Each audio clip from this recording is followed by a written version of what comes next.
You're watching ITG Clips. So we've established that the Rich Rodriguez offense you'll see this fall on Mountaineer Field for the first time since 2007 was planted decades ago with a run-and-shoot seed. So what is that? And where did it come from?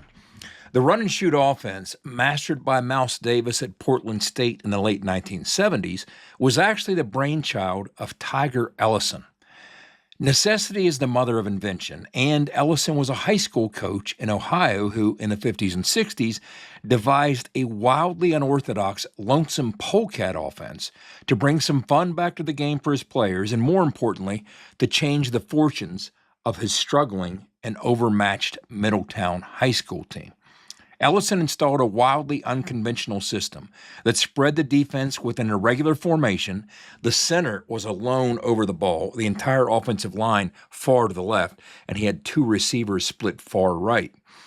And it divided the field into specific areas that could be systematically attacked.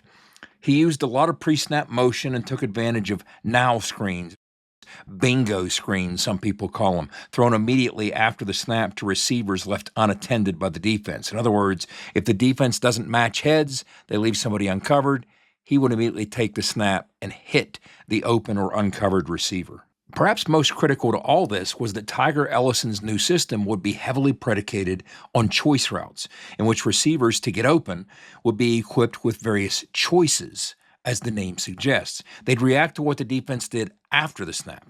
These weren't the traditional static pass patterns drawn up in the playbook, but rather routes that left countless options open to the pass catcher on the run, contingent on the area the defense left open as they dropped into coverage. Instead of being told to sprint 10 yards upfield and break sharply right or left, no matter what a defense did, a receiver might be coached to sprint upfield to a landmark, then break toward open grass in the opposite direction of the nearest defender. In the parlance of drawing up plays on the board, this meant the offense always had the chalk last. Versions of these choice routes are, of course, deployed by every offense in the country today. That's very common. That's a mainstream part of football at every level. But in 1958, this was revolutionary. Now, the next year, Ellison streamlined the madness of this offense with a more manageable formation that simply featured double wingbacks and receivers split wide to each side. This alignment was much more akin to the spread formations that we see on a weekly basis in college football and even in the NFL today. But the choice routes and the aggressive nature that he initially installed in the offense, those were holdovers. Those remained when Tiger Ellison revisited and made the changes to the offense that second year. So how did Mouse Davis become the name most coaches have come to associate with the run and shoot? Well, in the mid-1960s, a decade before becoming head coach at Portland State in Oregon, Mouse was exposed to Tiger Ellison's book, Run and Shoot Football, Offense of the Future, at a coaching clinic. And Mouse was immediately inspired, especially by the use of multiple receiver sets, the constantly moving launch point of the quarterback, making it more difficult for the defense to get a bead on the quarterback. And he loved the adaptable pass routes designed to attack the reaction of a defense. Mouse modified the system over the next several years to make it his own, and the rest, it's kind of history. The football gods knew the game had changed forever when Portland State's Neil Lomax, playing for Mouse Davis, threw 7 touchdowns in the first quarter of a blowout win, 105-0 blowout win over Delaware State in 1980.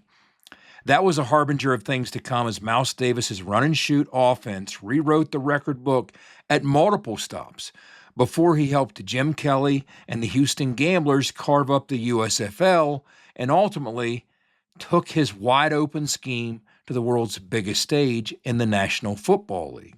In Houston, Jim Kelly had a mouse, but in the Ville, we had a rat. That summer of 1991 at Glenville State, when Coach Rod abandoned the Florida State multiple eye offense that he'd run his first season at GSC to install a more aggressive no-huddle spread system, our bridge to the run-and-shoot world was Coach Mike Springston, an inductee earlier this year, in fact, in the West Virginia Tech Hall of Fame.